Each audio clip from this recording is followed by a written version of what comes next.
welcome back to Rustridge Reviews. Today we're going to be talking about the 800 blower versus the 600 blower. There's actually two versions of the 800. There's an 800X and there's an 800C. The main difference between the two, at least the obvious difference, is the C is an easy start. You still have to start it on the ground, and you do that with a pull of this lever, and it's a cocking mechanism, much like the easy start chainsaws are.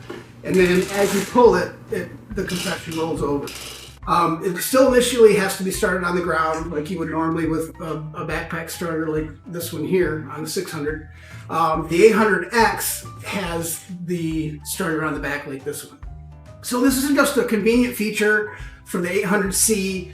I sell a lot of these to crew members and crew leaders that interact a lot with their customers every day, so that way they're not having to shut their blower off with the kill switch that's right here on the handle and take it off and set it down while they chat with the customer about what they need, what their wants and needs are. The nice thing about this, you can leave this right on your back after you shut it off, and when you're done with your customer and your interaction, it's just a restart of a waste pull like that, and super convenient. So the 800X and the 800C, that's really the major difference between the two, other than the 800C has this telescoping nozzle. So you can pull it in and pull it out depending on the length of the user as far as height and arm length. You can also do the same thing with the handle. It has a really nice little latch on here, so you just undo that latch. You can slide the handle up and down into the position that's comfortable for the user. So that's actually a really nice feature for people of all sizes. Now, one thing you do have to keep in mind, this is the most powerful Stihl blower, but it's also the most heaviest in the line.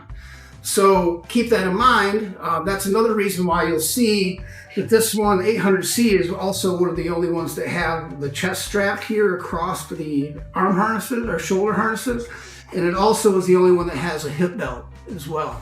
Now you can get the chest strap. Stihl sells those separately, so you can actually get those and add those to your 600 feature. They would just actually hook into right here into these lines right here on your adjustment. And of course, when you're adjusting these, you're just pulling these down to tighten them. You're pulling up on that little finger tab to loosen them. Very quick and easy to adjust them and put them on. So back to the 800 and the 800X. Those are both going to come in at the same CFM, the same volume, blow volume, same miles per hour, fuel capacity, etc. The difference is going to be the 600. Now, the 600 is actually the lightest one in the line. This is actually 21.6 pounds. It is the lightest blower in the whole Stihl line. It's even lighter than the 500, the 700, 450 and 350. So literally the only one that's lighter than this one is the BR200, which is a very small backpack system, and it's comparable to a hand blower. The 800X is 23.1 pounds. The 800C is 25.8. So a big difference. I mean, 21 pounds, you're gaining almost 4.5 pounds going from the 600 to the 800C. Now, your decibels are pretty much the same. This is going to run about 75, or this is going to run about 75. The 600 is at 75. The 800X and 800C are at 78. Your miles per hour is very, very close. 238 on the 600, 239 on the 800X and 800C. You've got a horsepower of 3.8. You got a horsepower of 4.4. Now that's broke down by what they call BHP, which is basically brake horsepower. It's the same way that they kind of calculate e-bikes and electric scooters and things like that. It's the same type of breakdown. Now your CFMs is your cubic feet per minute. That's where these differ quite a bit. This is 677 CFM. That's cubic feet per minute that's coming out of volume that's coming out of this tube. The 800X and the 800C are going to come in at 912, so almost a third more just in this unit. A big part of that obviously is the amount of power that this is generating. And with that power, obviously you need some more fuel volume as well. So you're going to get 67.6 ounces of fuel capacity out of the 800X and the 800C. You're going to get about 47.3 out of the VR600. As far as CCs go, 64.8, 79.9 for the 800X and 800C. So as far as your miles per hour, your CFM, horsepower, fuel capacity, CCs, the 800X and the 800C are identical. The two major differences, like I mentioned, is the C has the telescoping tube, it has the waist belt, it has the chest harness on it, and it has the easy start. So other than those features, it's going to be the exact same as the VR600. Now, all of the higher end, like your 500, your 700, your 600, and 800s, they all have low exhaust emissions, so that they're already set up for that. They all have the throttle lock option on here to be able to just set your throttle in a certain position at full, so you don't have to keep squeezing the trigger. They all have that same option of one push down for your kill switch, which is convenient when you're say if you're switching from one model to another.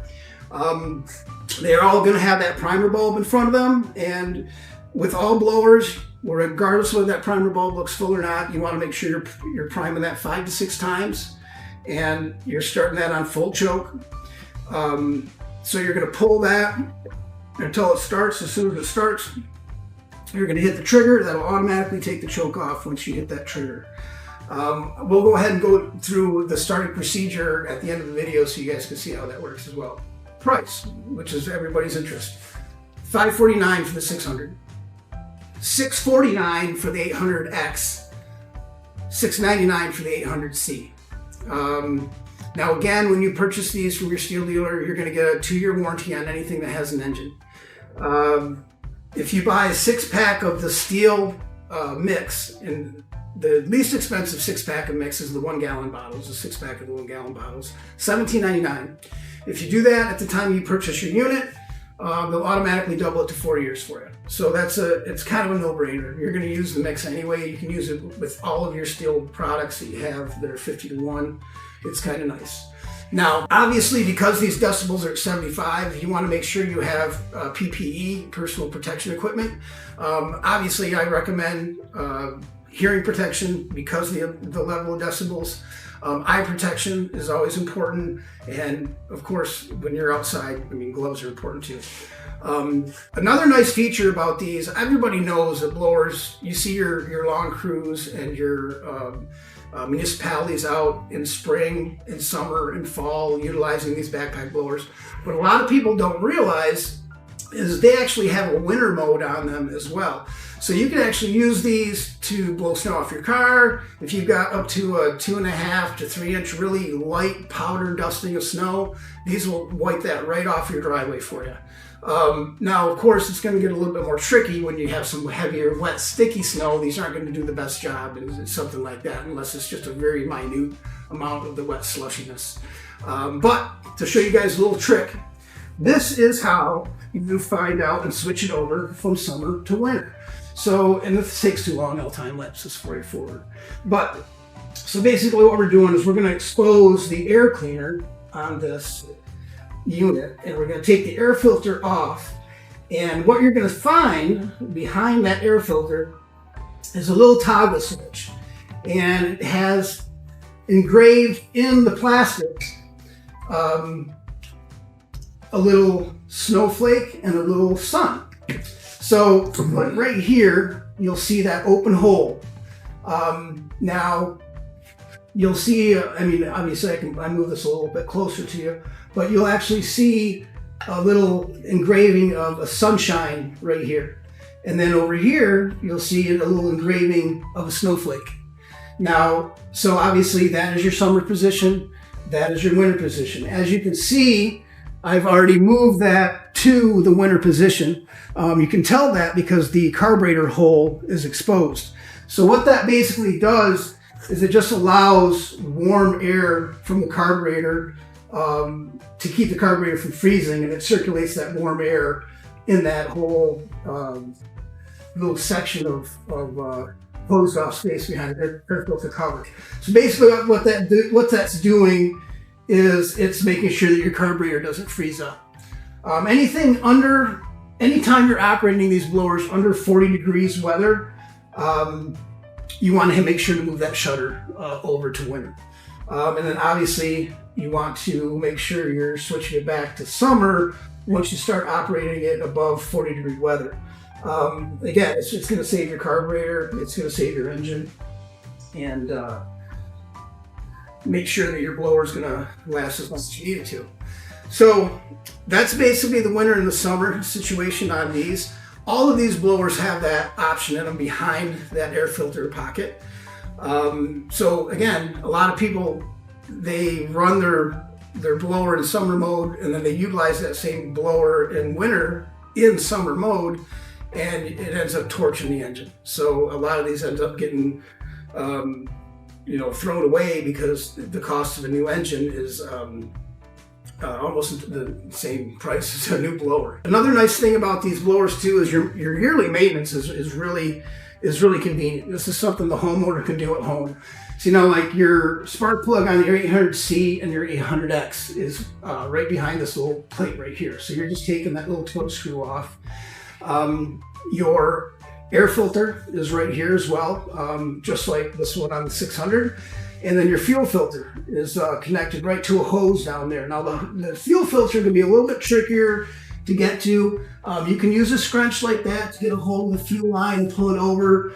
A lot of times you can pop the filter right out and grab the fuel line, hold on to it, pull the fuel filter off and snap the new one in, drop it back down inside. Some people find it easier to use like just a bent hanger to grab a hold of it. The biggest thing is make sure that you got a hold of the fuel line before, so you're not pulling the filter off with the fuel line inside, because then you're going to have to deal with like some long needle nose pliers or something like that to be able to get that line back out again, so you can snap a new filter in.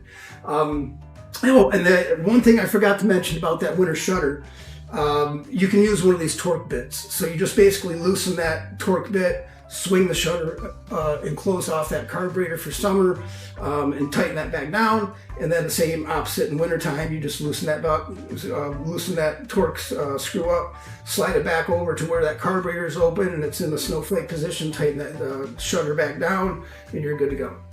So I utilize mine all the time. Like you'll see in the beginning, that you've probably seen in the beginning of the video, I use this to blow the snow off my trailers, off my boat. I use it to blow snow off my cars and my trucks.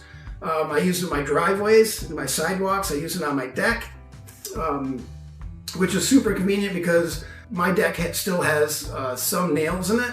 And over the course of years and years, those nails start to rise up. So when you're trying to shovel it, and your shovel hits one of those nails, it can be really aggravating trying to get the job done. So being able to utilize a blower for some of that lighter snow, and even in the conditions where it's 2 inches or 2.5 inches, is super convenient.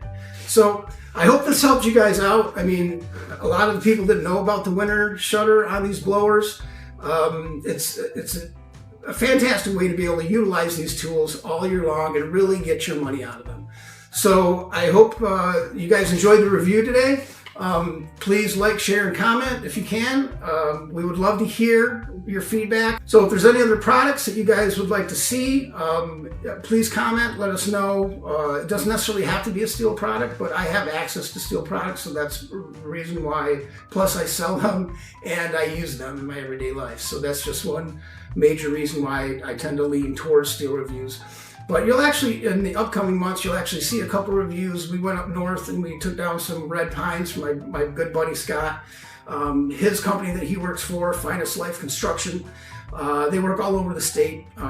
We've got some video of them. It's probably going to have to be broken up into part 1, 2, 3, 4 because it was kind of an all-day thing.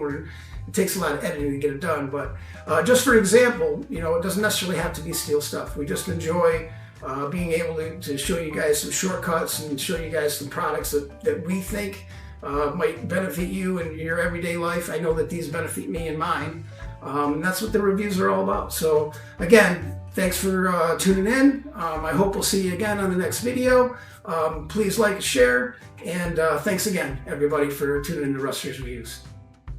Okay, so this one I actually started a little while ago, so I'm actually going to start it on half choke. But normally, you go full choke. As soon as you hit the trigger, it goes off.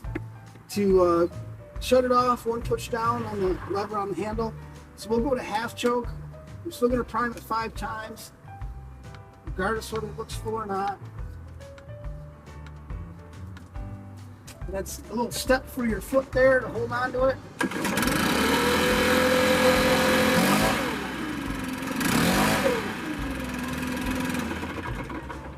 All right, so that's the 600. So the 800C, like it says, the 800X is the same starting procedure as the 600. The C is a little bit different. As you can see, you've got this full handle here. So we're going to set this to full choke. Again, I'm going to prime it 5 to 6 times.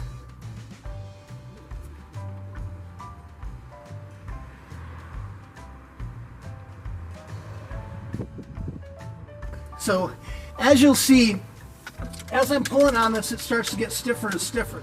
So it's getting closer to that compression point. So as it starts to get harder, you want to let that slack out.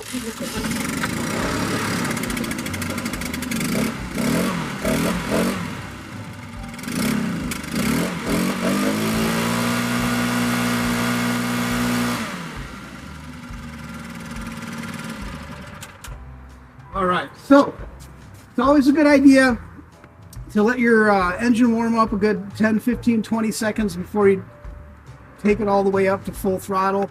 There I was about half throttle, just making sure it was running. But it's a good practice to get into, to make sure that you allow that 15 to 20 seconds for the cylinder and piston to warm up before you start raging it to full throttle right away. That'll help you prevent your piston and cylinder from scoring. But other than that, so yeah, those are the starting procedures for both. And I hope you enjoyed this Rusty's Reviews. Thanks for tuning in.